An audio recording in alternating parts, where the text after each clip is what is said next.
Torah has to be emes, it has to be true, which means that every element of Torah has to harmonize with the rest of Torah. It would make absolutely no sense if we had an explanation in Torah of the simple understanding that was in contradiction to the mystical understanding, and so on and so forth.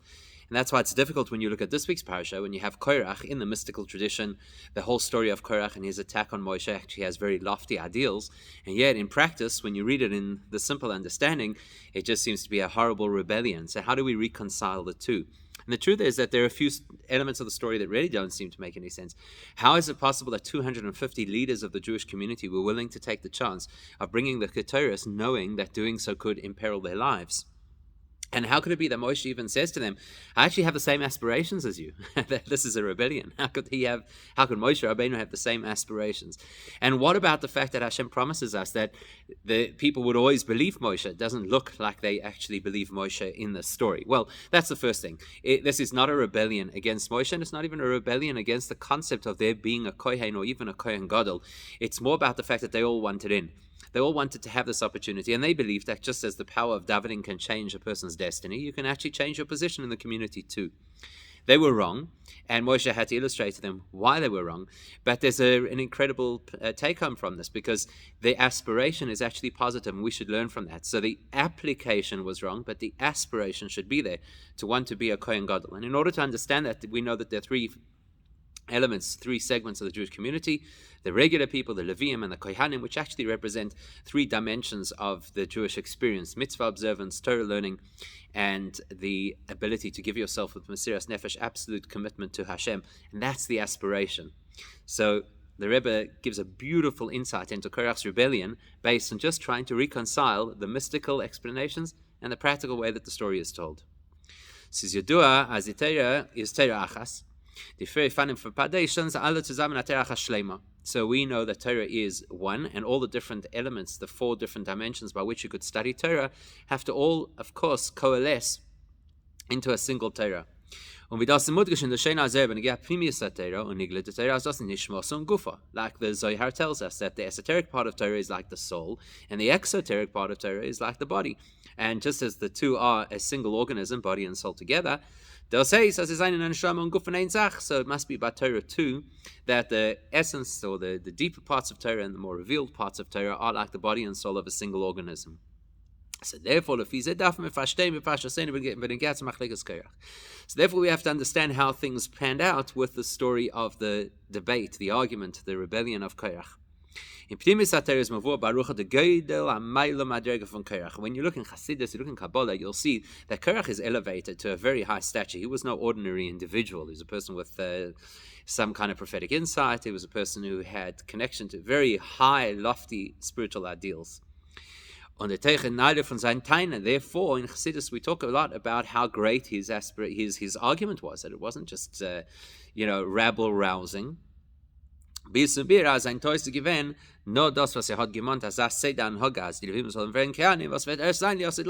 one of the interpretations of Korach's problem is that what he wanted was just premature. It wasn't wrong. It's going to happen in the time of Mashiach.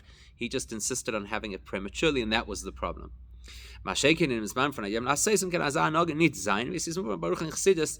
Today, we're in a situation where we have to do mitzvahs practically, and so we're not yet at this level of all being transformed into Kohanim Gedolim, and that's where Korach went wrong, in timing, not in content. So that's on the one hand, right? Korach is an amazing person, a visionary, living in the future, living in the Messianic age. But when you read the story at face value, what do you read? You read that Korach fell. It was a terrible misstep on his part, and he gets swallowed up by the ground, and it's a devastation. And for the rest of history, Korach is known as a rogue.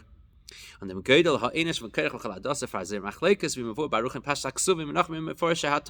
story, and you'll see all these horrible things that happened to Korach. And you look at the Mefarshim of the Torah, and you see just how bad it was. So how do we reconcile the two? Korach, the amazing spiritual visionary, with Korach, the man who gets swallowed up by the ground and is always remembered as a Rasha.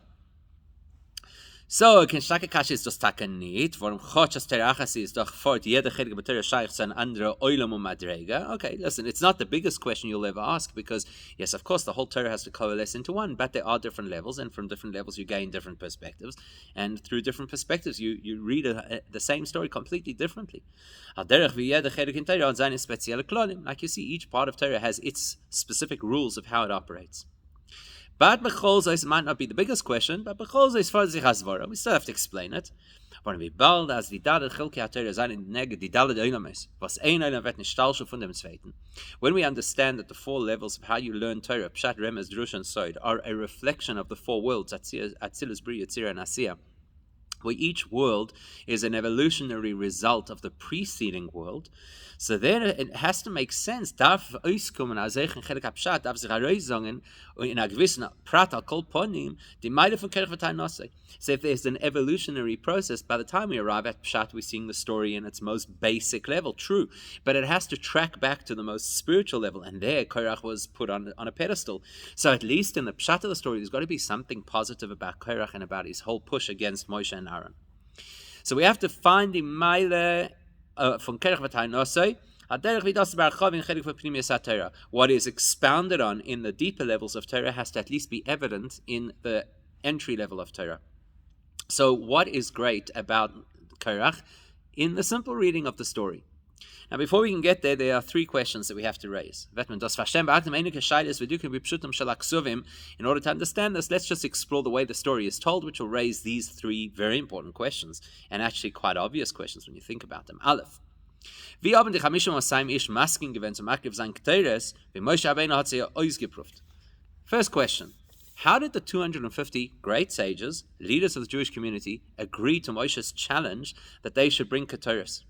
Sie haben doch gewusst, als bei Nisru Nadav Avihu. First of all, they knew that there was precedent. Nadav and Avihu, who brought Keteres under the wrong circumstances, were burnt alive. And they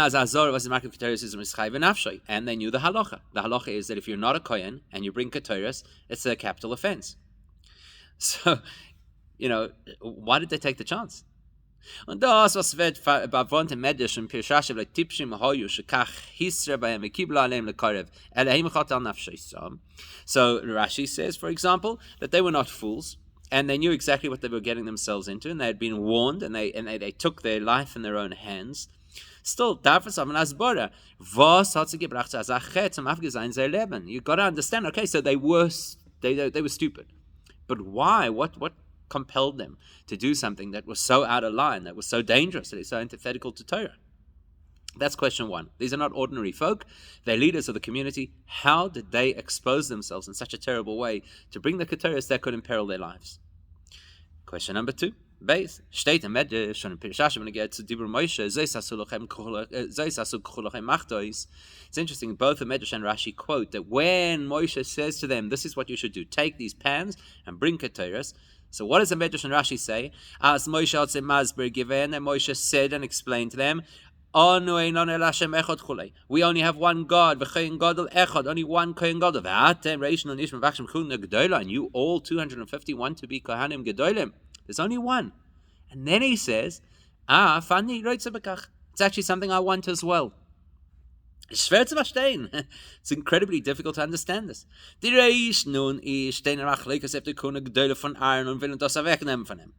Here we have a rebellion of 250 people who are fighting against Aaron's position as Kohen Gadol, wanting to usurp that position from him. How can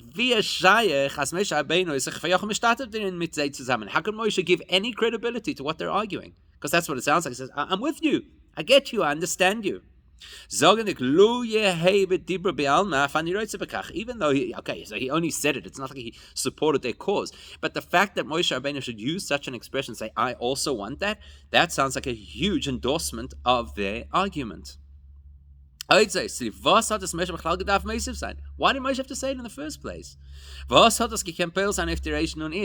was he hoping to achieve? How was it going to shift these 250 people? By saying, I also want what you want. So why did Moshe do it, and how could he say it? And it sounds like it lends credibility to them. And question 3, Gimel, Bichlalos Machlekes Korach Tzarich Lahavin, the whole story needs an explanation, because Hashem promised Moshe that forever everybody would believe in him. As wie kommt das Bechlal, als Korach soll kriegen auf Moshe, und bechol adosai, nicht glauben, als das Moshe tut es alles, weil Hashem shlachani. So Hashem promises Moshe Rabbeinu that everybody's going to believe you forever. So how's it then possible that Korach and his entire entourage should be able to contradict Moshe and miss the point that he's Hashem's emissary? Or befrat as the Reish Nun Ish, seinen Rosh Sanhedrois Nesi'ei Ha'eda, especially when you consider who these 250 people were. They were people of prestige. They were people that held position in the Sanhedrin. They were the heads of the community. Or befrat like in Bir von Rambam and Meforshe HaTorah, especially when you consider the perspective of the Rambam and others, as in you from B'chol Yaminu Le'olam is atitzof, and then we'll say Neinu Ra'u V'Le'izor, was Neinu Shamu V'Lo'yacher, Ha'eish V'Ha'koiles V'Lapidim, V'hu Nigash El Arafe V'Hakel Midaber Elav, V'Onishem Moshe Moshe Lechem Alem Kach V'Kach. The Rambam says clearly, why is it that everybody would believe Moshe Rabbeinu? It's not some kind of a magical formula. It's because they saw Moshe go up the mountain with their own eyes. They heard Hashem speak to him with their own ears. So they knew that he's the conduit. So how's it possible that they should have not trusted Moshe on his appointment of Aaron as the Kohen Gadol, and the fact that there's only a single Kohen Gadol? The Rambam continues and says, what happens if an amazing prophet arrives and he does the most amazing signs and makes the greatest predictions, and then he wants to contradict anything that Moshe Rabbeinu said? Right? We don't listen to him. And that is the greatest sign that whatever miracles he may have performed are all witchcraft. Because the Fishin of was Moshe Rabbeinu and Alpi Ha'oisos, because Moshe did not give us credentials of miracles that he performed. We saw what he saw. We heard what he heard. We were eyewitnesses, 3 million eyewitnesses to the fact that Moshe Rabbeinu went into the cloud on Mahar Sinai and he got the Torah. So that the Rambam says applies now in the 21st century and every generation in between. How much more so than to the people who actually physically witnessed it with their own eyes? So wie kann es sein, dass noch dem Malem ist gekommen Korach und nicht sein der Kenovi, und befragt, was bei Wissen ist am Osim? So then how is it possible that you should get Korach who arrives on the scene? He doesn't give prophecies, he doesn't do miracles. So the Rambam saying, even if you make prophecies and you do miracles, we don't believe you if you contradict Moshe. Here comes Korach to the eyewitnesses who saw everything that happened at Har Sinai themselves. He doesn't do miracles, doesn't make prophecies. How on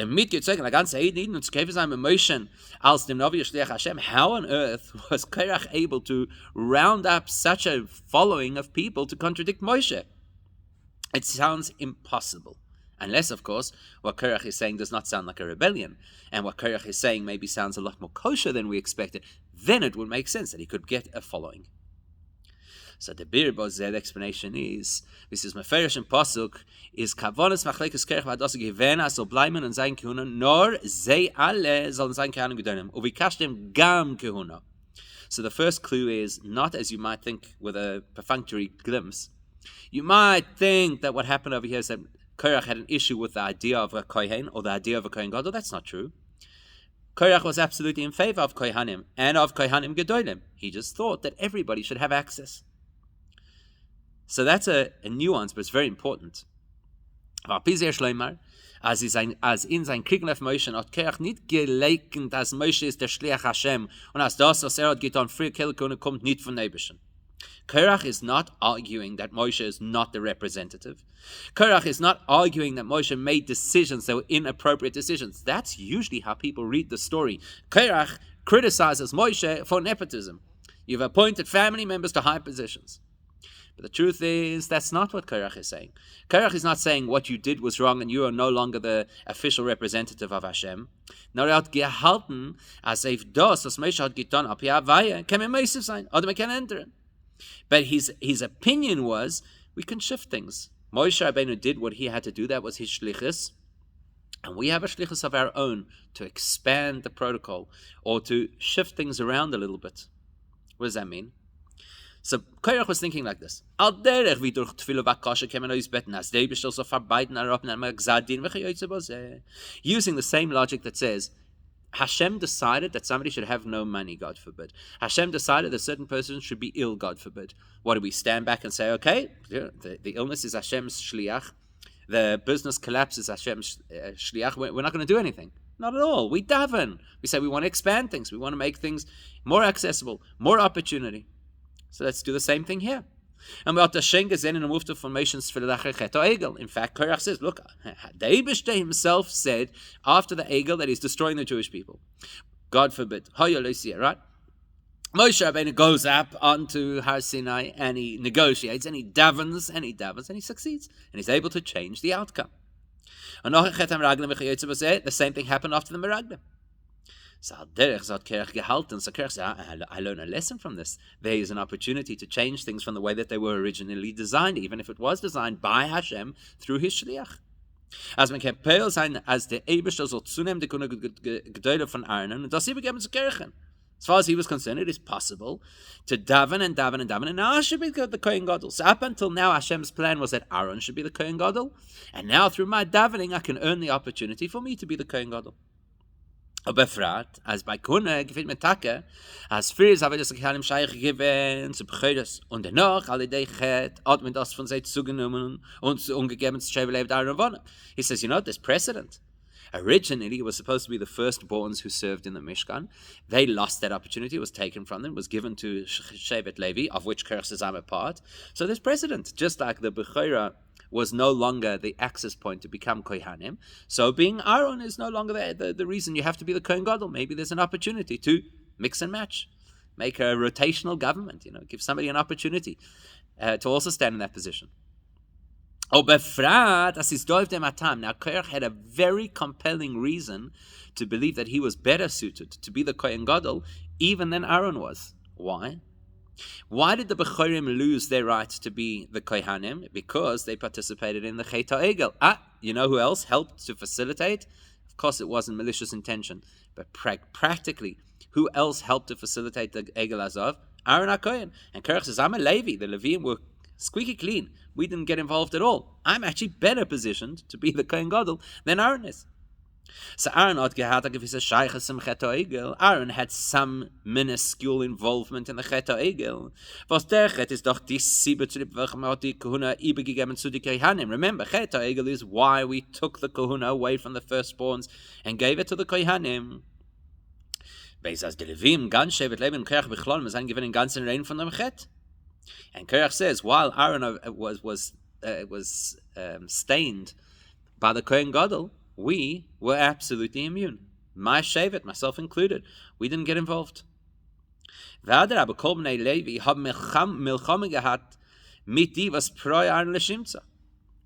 that, but Korach says, we're the ones who stood up to those who had been exposed by Aaron. Aaron, because he facilitated in whichever way that the Egel Azov should happen, we're the ones who had to go to war with our own families in order to push back against it. Und das, was Moshe hat angenommen und gesagt, dass Korach will das kommen kriegen auf ihm mit der Tainas der Hashem Shlochani. You'll ask the question, if it's so beautiful, if Korach's only issue is that he wants to also be a Kohen and he believes that he has rights and he feels that the same logic which made Kohanim in the first place is the same logic that should turn him into a Kohen Gadol, so why did Moshe Rabbeinu say, and what do you think, Hashem didn't send me? It's because, as we know from 2 parashas ago, Moshe Rabbeinu was the most humble person ever, and therefore, is it niskayim geworden. So in his humility, he thought, okay, the Eibishter said that everybody will believe me. Maybe I no longer deserve it. Maybe I've done something wrong. Very similar to what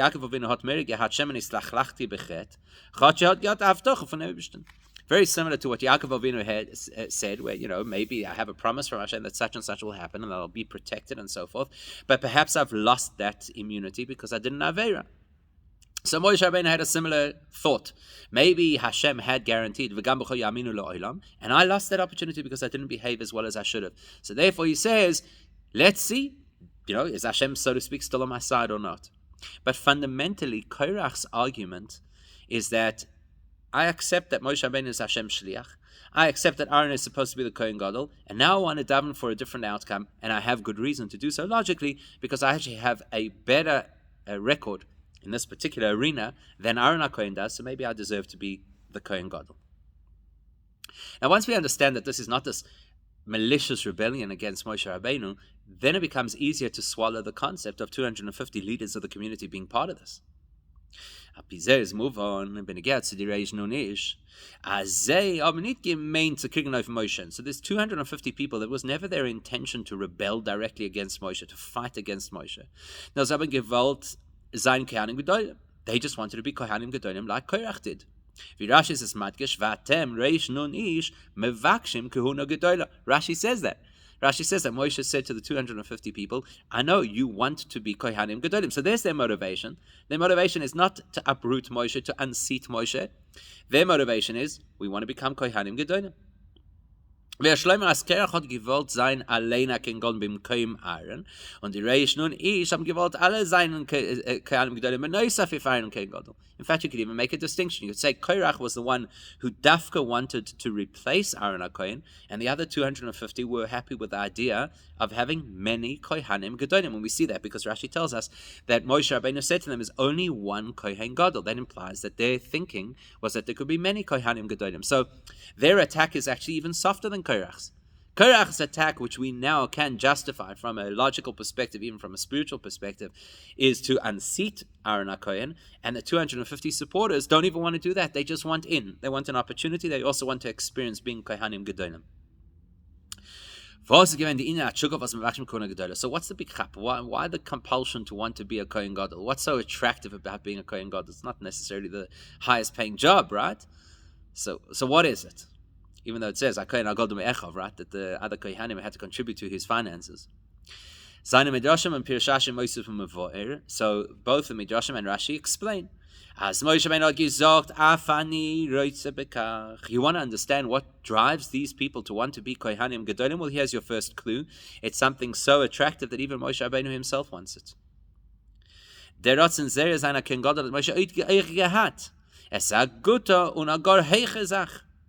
The aspiration to want to be a Kohen Gadol is so healthy and so appropriate and so good that even Moshe Rabbeinu had it.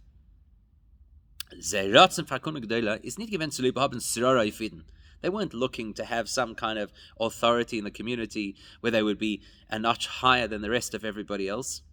Because a Kohen Gadol is somebody who's in a uniquely spiritual, holy state, separate from everybody else. A Kohen Gadol is somebody who's in a consistent state of serving Hashem. They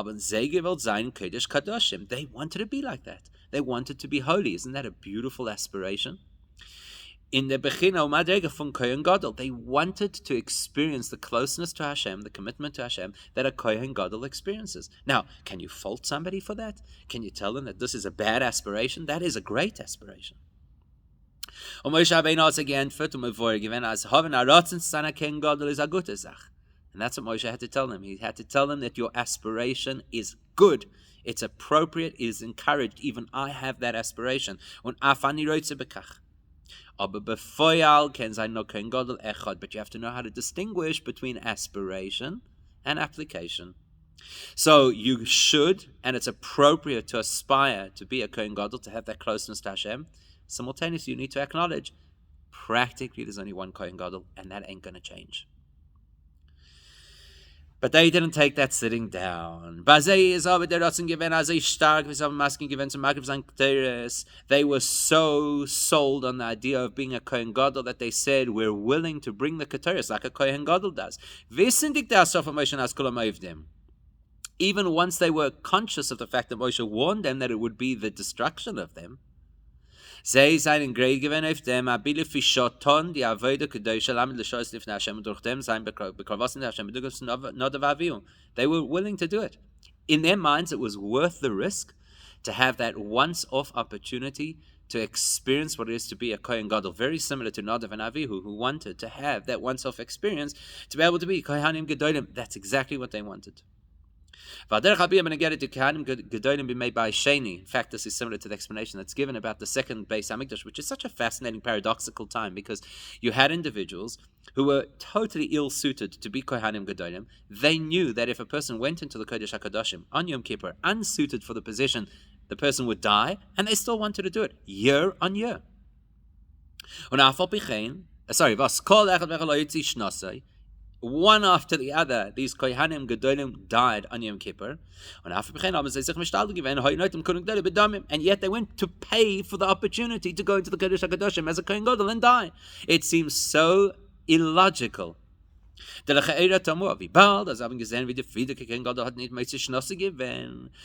they saw surely that the previous Kohen Gadol did not make it through the year,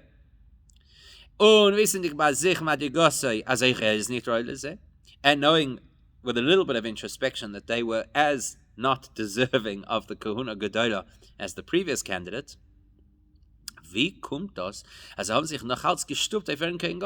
so why on earth would they push with such motivation to want to be the Kohen Gadol when you see the fallout? Now the bir in them is as mitzad Gadol resenim shekosem zu kennen reingehen in Kodesh HaKadoshim b'Yom Kippurim, wo die Shechina yesher beifun Galoi.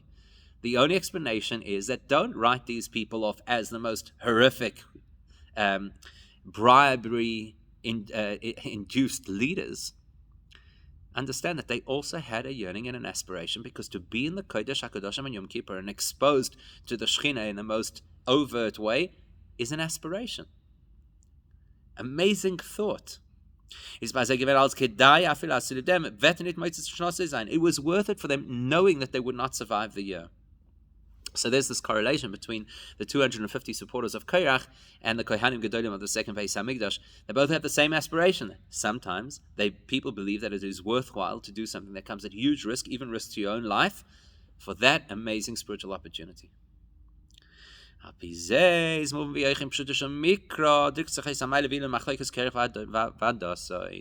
that's the case, now we can get back to our original question. How could it be that you read the esoteric texts and Korach is an amazing person and he has wonderful ideas that align with some of the ultimate aspirations of Judaism, and how then do you read that in the Pshat? Well, here you do. Warum kanal die sibes minyan machlokes zera is given mitzad dem rotzen zu sein Kohen Gadol and Kodesh leilakav Kodesh HaKadoshim. Now we're starting to see it. You just have to know how to read the Pshat. Don't read the Pshat as a projection of the world as we know it, because in the world that we know it, yes, there are people who rebel against leadership and give a lot of tzoros to their leaders, and you kind of think Korach is like that. Let's move out of this and understand what's going on over here. This is a group of people who have this very powerful aspiration to be in the Kodesh HaKadoshim, to be as close to Hashem as possible. What prompts them? What drives them towards that? Where did they get this urge to want to be Kohanim Gedolim?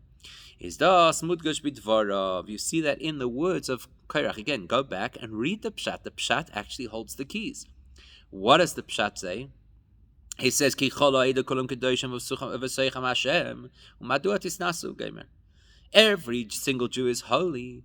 Hashem lives within us, amongst us. Why do you elevate yourselves over everybody else? Rashi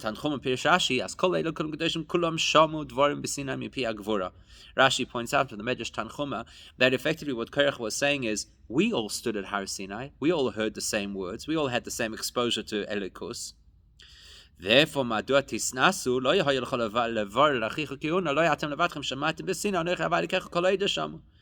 therefore Korach says to Moshe, why is only your brother good enough to be a Kohen Gadol? He heard Hashem speak at Har Sinai. We heard Hashem speak at Har Sinai. So why are you elevating Aaron above us?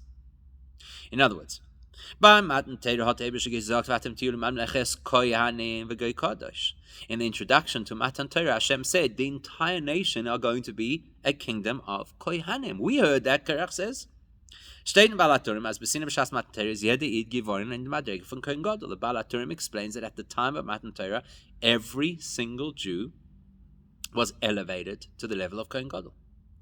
So Korach looks at it and he says, that's the fundamental position of a Jewish person, is a Kohen Gadol. Yes, things went awry because there was a Chet HaEgel, and so the community lost that opportunity. But the Rebbe hat das herausgegriffen bei Korach war das der Ratzen von Kahuna Gedola. Korach says that's what we're meant to be. That's what we should focus on. If we were once Kohanim Gedolim, so we may have temporarily lost that opportunity, let's get it back. And especially, as mentioned earlier, because Korach says, I never did that Avera, my people never did that Avera, why should we have to lose out? Auf dieser Jungtag, was der Name von Seder, wie es wird angegriffen in Yisrael, was Teure hi, ist nicht Vayikach, oder Vayikach Korach. And that's why it's interesting to note that the name of this parasha is not Vayikach, because very often the word that gives the name to a parasha is very often the first unique word in the parasha. Vayetze, Vayishlach, it's not unusual to have a verb as the name of the parasha. Here it's not Vayikach, it's not even Vayikach Korach. Was meint with the Tag mit Teich Vispalai Korach. Vayikach Korach, Unkelus immediately tells us means he took himself aside. Even Rashi says that. He split from the community. He created division. He created conflict. Rashi,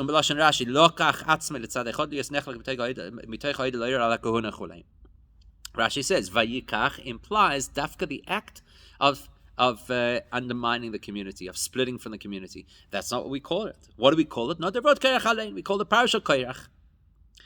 Was in dem is nicht der Mann mit uns Chelek, sein Machlekes of Moshe Loyer ala Kahuna. Isn't that interesting that here's a parasha where the whole theme of the parasha is rebellion against Moshe, and the name that we choose, which is always supposed to represent what the essence of the parasha is, doesn't even allude to the fact that there's a conflict. It just tells us the name Korach. Okay, in fairness, the name Korach maybe in and of itself alludes to conflict, but we don't overemphasize the conflict. Why is that? Weil die Heira, was man darf herausnehmen von Parshas Korach, ist nicht nur die Shlila, because the Torah wants us to know that the take-home message from Parshas Korach is not only the warning, don't ever repeat his bad behavior, don't ever rebel like Korach rebelled. The Torah always wants us to also have a positive take-home message. What's the positive message? Der Ratzen, was sie gewinnt bei Kirchen, nun ich, und bei Moshe darf sein, bei jeden Eden, the take-home message is that the aspiration of Korach and of his 250 men, and for that matter of Moshe Rabbeinu himself, the yearning to be a Kohen Gadol is something we should all have. It should be part of us. Vadrabe, das aber weiß, dass schon mit Worten besinnen mit Piagvuron euch Havayikach weiß given the Kecha, sein Kech and sein Chayos. In fact, along the lines of what Korach said, where he said we all heard Hashem's words at Har Sinai, so what is the indicator that we actually heard those words? And that Havaya Eleikecha, that the supreme element of godliness, which is beyond the whole of creation, became real to us. Where would you see that in practice? Because I want to be a Kohen Gadol. That would show that Har Sinai has actually impacted me.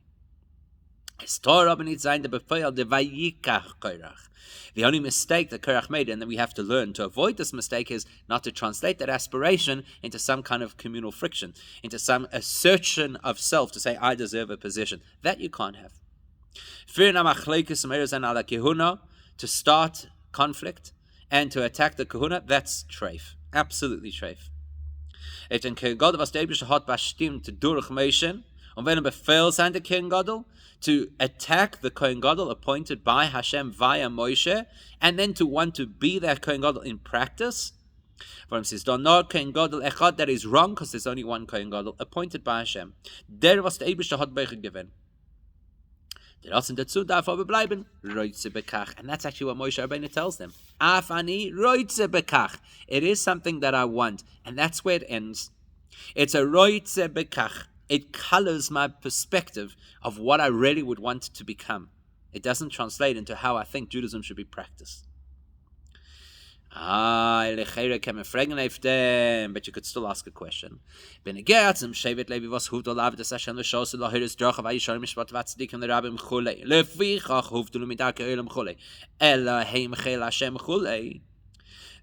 Levi, who very clearly were distinguished from everybody else, given responsibilities that the rest of the community were not given. And part of those responsibilities is to be almost like Hashem's army. And yet the Rambam says anybody can get there. Zok the Rambam, V'loi Shevet Levi Belvad. This is not restricted only to Shevet Levi. Ela kolish ve'ish chulash and advor choyse ve'bina min madoi lehibod alam lifnei Hashem shos lo'ivdei le'deas Hashem. But any person who dedicates himself who understands with a deep understanding about how to come forward to serve Hashem, and this person rejects all of the overwhelming, stressful thoughts that occupy everybody else's time and energy, such a person can be absolutely sanctified. So now, we're saying that it's only meant to be an aspiration to be a Kohen Gadol. The Rambam says any person could achieve the status of Shevet Levi just with the right focus and intention. That seems to imply that every person in their spiritual conduct can reach a stage of being like Shevet Levi, being completely sanctified. So so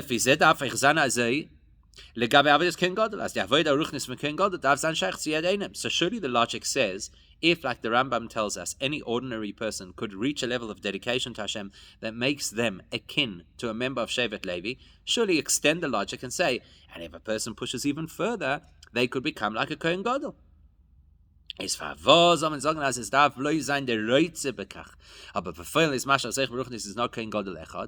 why is it that there's so much emphasis to say good aspiration, but don't try and apply it in practice? There's only one Kohen Gadol. Why is there only one Kohen Gadol? Just like there's not only one Shevet Levi in spiritual terms, anybody could become of that spiritual stature. Surely you should say the same about a Kohen Gadol. Anybody can reach it. So wenn man das verstehen, behekten der Fianal sieht man da verkehrten in der Avodah von Shevet Levi und Kohen Gadol. So to understand that, we need to appreciate that the nature of how the Leviim operate and how the Kohen Gadol operates, very different, maybe even contradictory. So Korach, as a Levi, wants to be a Kohen Gadol, doesn't go together. When we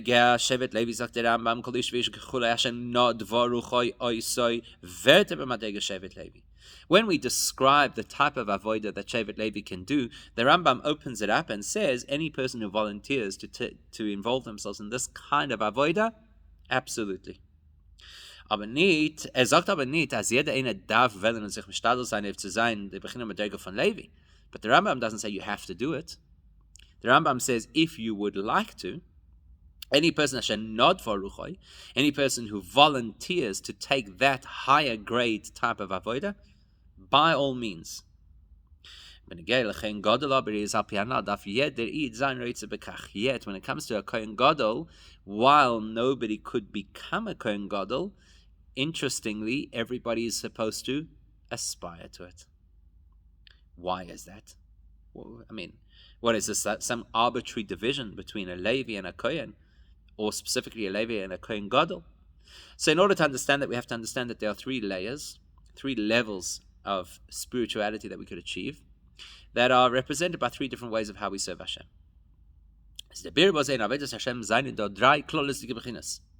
In serving Hashem, there are three general processes: mitzvahs, Torah, and mesiras nefesh. There's a connection to Hashem through observance. There's a connection to Hashem through Torah study. There's a connection to Hashem through absolute sacrifice, mesiras nefesh.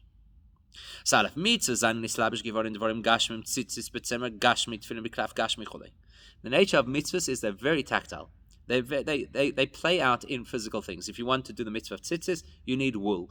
To do the mitzvah of tefillin, you need parchment. So therefore, mitzvahs represents how we serve Hashem by engaging the world. In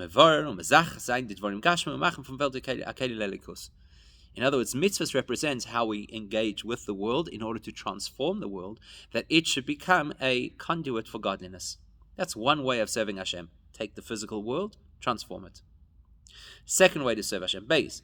Torah is beyond the world. Torah doesn't have to speak the language of the world. There are many areas of Torah that are not related specifically to pragmatic elements of behavior. Torah is beyond the world.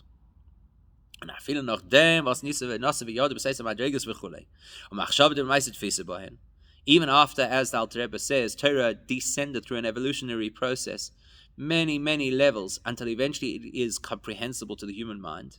And not only comprehensible, but you can talk about Torah, and you can even act on Torah. Is the cheshach from Welt nicht malim auf Torah.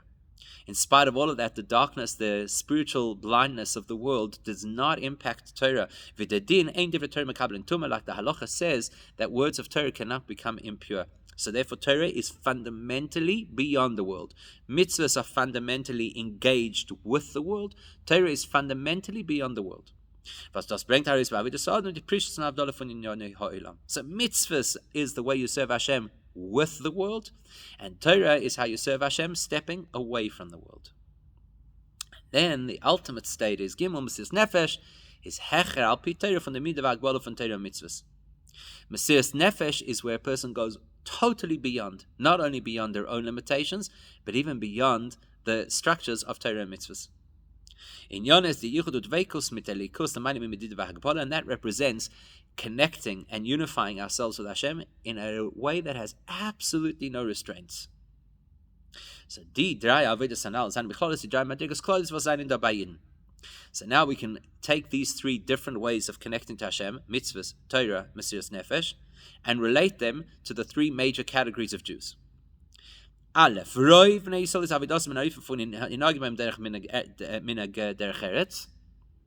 vast majority of Jewish people, how do you behave? According to the rules of the world. So yes, you have to learn Torah and you have to daven. You also have to earn a living. So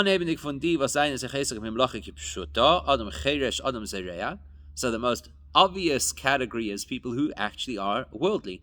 They actually plant things, and they actually plow fields, and they actually go into the office. And in that environment, we do mitzvahs. That's why we're there. So in the agricultural world, there are a host of mitzvahs to perform, and so are they in the business world.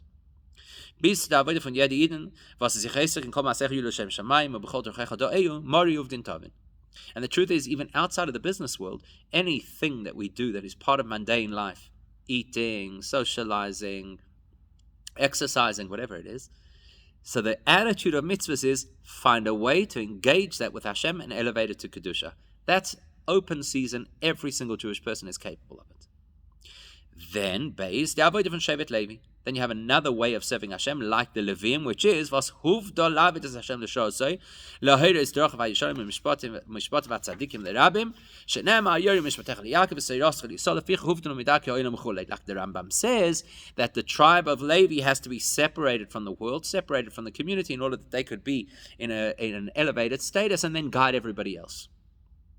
Was das is v'chal d'medega for Mari Torah. That's generally speaking, not just the physical descendants of Levi, but any person who dedicates their life to Torah. So people who study in Kollel their whole lives, Rosh Yeshivas, Mashpiyim, that's that world. They're somewhat removed from the world in order to guide the world from a higher vantage point, aligned with Torah. And then Gimel, the avodah von Kohen, befrat von Kohen Gadol. Then you have the avodah which is unique to a Kohen, specifically a Kohen Gadol. Was tonit arizgen von Yerushalayim, yirah shalem. A Kohen Gadol may never leave Yerushalayim, which represents, that's how it got its name, absolute Yiras Hashem. The highest level, Yirei La'ah, complete Yiras Hashem. Shleimus HaYirah is the avodah from Mesiras Nefesh. And that absolute Yirah translates into Mesiras Nefesh. A Kohen Gadol not only should not leave Yerushalayim, he should never leave the Beis HaMikdash, or the precinct of the Beis HaMikdash. Meaning in Yonoi is stehen in a ständige Vereinigung und Schabros mit den Neibischen. The Kohen Gadol's job and purpose in life is to be in a consistent state of connection to Hashem. Bis der Avodah michoda le Kohen Gadol die Knisse b'Yom Kippurim achas b'shon in Kiddush HaKadoshim was das begillet dit nur Avinu from Mesiras Nefesh Yechida liYachtach. And this all really plays out in the most open way once a year when the Kohen Gadol would go into the Kiddush HaKadoshim to be in absolute union with Hashem. That is what a Kohen Gadol represents. So mitzvahs align with the average person, engage the world and elevate it. Torah aligns with Shevet Levi, the individuals who separate themselves from the world in order to live in the perspective of Torah and guide others. And the Kohen Gadol represents the avodah of Mesiras Nefesh, total investment and engagement only in godliness. Now we can understand why Levi you could volunteer for, and Kohen Gadol everybody should aspire towards. Was von ein Seite ist der Avodah von Levi Shaykh befehlt zu jedem einem als ein Hager Tamidis. So what's the paradox here? On the one hand, every single Jew, if he or she chooses to, can access the level of Levi in practice. Yet the Kohen Gadol is something you're only entitled to aspire towards. You can't actually do it. On the other hand, lidach is the avodas halevim nicht chiva herchach if you had decided not varuchoi. But when it comes to being a Levi, we say everybody can access, but not everybody's expected to. Not varuchoi. It's your choice to volunteer to be one of those individuals who's completely encompassed in Torah and separate from the world. Anders, the avoid von Kohen Gadol was by jedem einem darf sein Reitze bekach. Whereas the avoid of the Kohen Gadol, which you're not allowed to put into practice, you only have to aspire towards, but everybody is meant to aspire towards it. Seems very paradoxical. So in der avoid von Eden sein dich bei dem Hase seinen dort die zwei Fanimanal. Us living in this world, serving Hashem in this world, we have these two paths. The avodah sadam imatzmai, the avodah in Welt. Part of our path of serving Hashem is what we do with our own spiritual development, and the other part is what we do with making the world a holy place. Bichlalos is what Torah and Mara uvdin tavin. Generally speaking, that's the distinction between people who focus on Torah, self-growth, and people who are focused on uvdin tavin, which is the impact on the world, mitzvahs. Was die Ikra avoid on the Rav for jede Eden is desig became a mitzvah. Weil durch dem wird aufgetan auf die Betachtonim. What is the majority focus? What should most of us be doing? Mitzvahs, because that changes the world. That's Hashem's purpose. Dire Betachtonim. That's what we're supposed to do. Aber der was not varuchoi can by him sein euch der Ikra der Beifen von Maritera move the legamer von Yonah Ha'olam. But it is possible for somebody to volunteer and say, I'm going to step out, and my focus is going to be on learning Torah, which will not engage the world necessarily as much, and that will be my avodah. The avodah von Kohen Gadol dvekas viskashas b'Hashem b'ifim from Mesiras Nefesh is nicht kein seder kavol kol echad vechad b'chol yom b'avodas Hashem. Et darf aber sein reitze bekach. So you could choose that you're going to spend every single day totally immersed in Torah. The average person every single day is focused on mitzvahs. You could choose to be immersed in Torah, but you cannot choose to have Mesiras Nefesh every day. Mesiras Nefesh is not a daily thing. But it has to be roitze bekach every day. Every single day, a person has to feel, today I would want to have that opportunity of absolute dedication to Hashem to the point of Mesiras Nefesh.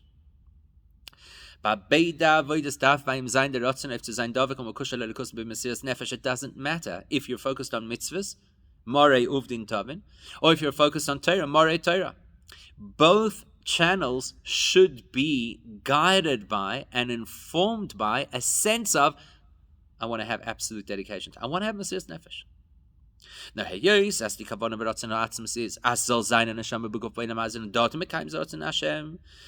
Because ultimately, I want to have Mesiras Nefesh. But what does the Eibishter want? A human being who lives in a physical body, impacting the physical world, and therefore is Eved Avodas in a matter. That's why I do what I have to do down here on earth. In einem von die zwei Fanimanal, either in the path of focusing primarily on mitzvahs or focusing primarily on Torah.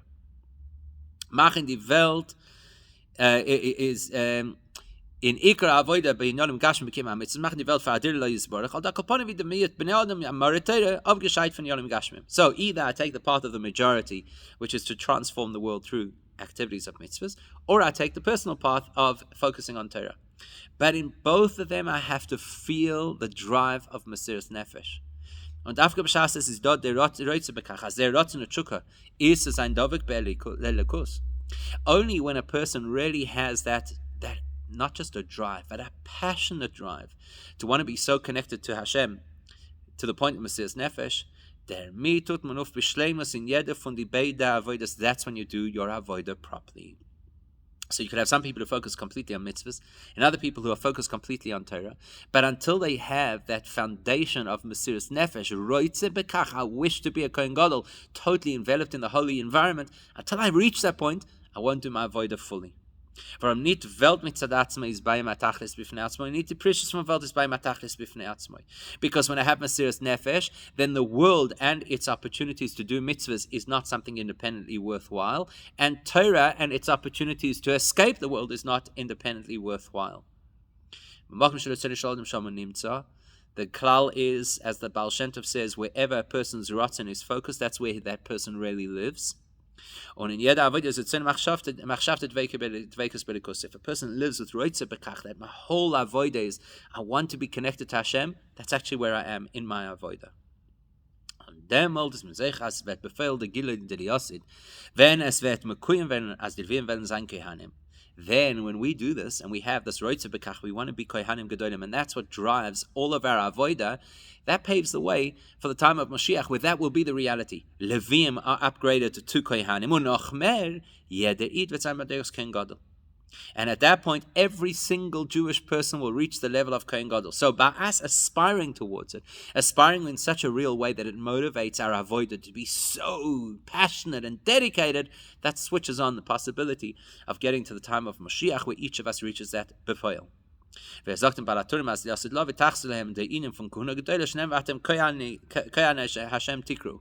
The Baal HaTurim says not only was it at the time of Har Sinai that every Yid was the level of a Kohen Gadol, it will come back again, he says, in the time of Mashiach. In the Geula HaMitzvah Shlema, Alidei Mashiach Tzidkenu V'Savelen Zay Moshe V'Aaron Moim, that will happen in the ultimate and absolute Geula. That will be at the time where Moshe and Aaron are back with us, and they'll be able to guide us, and we'll all have the access to the experience of the Kohen Gadol. And in Mitzvah Hashem, we should be zocher to that takef umiyad mamish.